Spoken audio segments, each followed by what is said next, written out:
Provident fund అమ్మేశాడు, voluntary retirement పెట్టేశాడు, వచ్చిన డబ్బంతా కొడుక్కి ఇచ్చేశాడు. వాడు ఎంఎస్ చదువుకుంటానని అమెరికా వెళ్ళిపోయాడు. నాన్నగారు ప్లేస్మెంట్ వచ్చిందండి నాకు చదువుకుంటూ ఉండగానే అన్నాడు, మంచి ఉద్యోగంలో చేరిపోయానన్నాడు, మేడ కట్టేసుకున్నానన్నాడు, 2 కార్లు కొనేసుకున్నానన్నాడు. ఒరే ఒక్కసారి రారా అంటే మాత్రం నాన్నగారండి ఇప్పుడు సెలవు కుదరదండి, నేను వస్తానండి, స్కైప్ లో చూడండి నన్ను కావాలంటే అన్నాడు.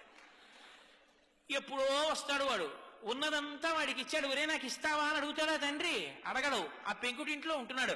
నాన్నగారండి విమానం అంత కారు కొనుక్కున్నాను, ఫోటో పంపించాడు.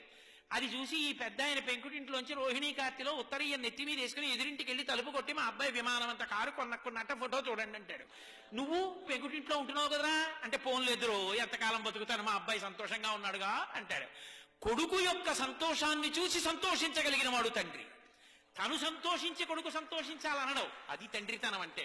తండ్రి కష్టపడి పెంచి పెద్ద చేసినంత కాలం తండ్రి దగ్గర అనుభవించి ఆఖరణ తండ్రిని తీసుకెళ్లి వృద్ధాశ్రమంలో చేర్చి పెద్దవాడైపోయినటువంటి తండ్రి కొడుకు వచ్చి పక్కన కూర్చుంటే చాలు, కొడుకుతో కలిసి తిరుగుతున్న తండ్రిని చూసి నా మనవలు కూడా నాతో ఇలా ఆడుకుంటే బావుణ్ణు, నా కొడుకు కూడా ఇలా పడుకునే ముందు నా పక్క మీద కూర్చుంటే బావుణ్ణు, నన్ను చేయి పట్టుకుని దేవాలయానికి తీసుకెడితే బావుణ్ణు, సీతారామ కళ్యాణం అవుతుంటే నాన్నగారండి తీసుకెళ్లి కారులో దింపితే బావుండంటే, ఖాళీ లేదని ఏడాదికోసారి జైల్లోంచి బెయిల్ మీద వచ్చిన వాళ్ళ ఎప్పుడో అమెరికా నుంచి సంవత్సరానికి ఓసారి 20 రోజులు వచ్చి వెళ్ళిపోయి, పిల్లలకి ఇంగ్లీష్ అలవాటు అయిపోతే నాయనమ్మ వాడికో జంతికలు చేసి పెడదామని వాడితో మాట్లాడదామని దగ్గరికి వెడితే, మనవలు ఇంగ్లీష్లో మాట్లాడుతుంటే మాట్లాడడం చేత కానీ నాన్నమ్మ మౌనంగా వాళ్ళ కోసం ఏడుస్తుంటే, తండ్రి చచ్చిపోయిన తర్వాత పాచిపీనుగు 3 రోజులు మంచు ముక్కల్లో నానిపోయిన తర్వాత వచ్చి అంచేష్టి సంస్కారం చేసిన కొడుకు ఒక కొడుక,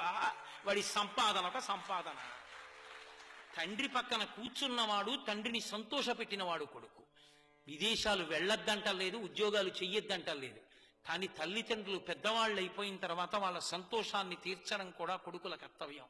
కొడుకు లాంటి వాళ్ళు చాలా మంది ఉండొచ్చు, కూతురు లాంటి వాళ్ళు చాలా మంది ఉండొచ్చు, కానీ కన్న కడుపున పుట్టిన కొడుకు కొడుకి. వాడికి ఆ కర్తవ్యం లేనప్పుడు వాడికన్నా ఇంట పెరుగుతున్న పెంపుడు కుక్క మీద.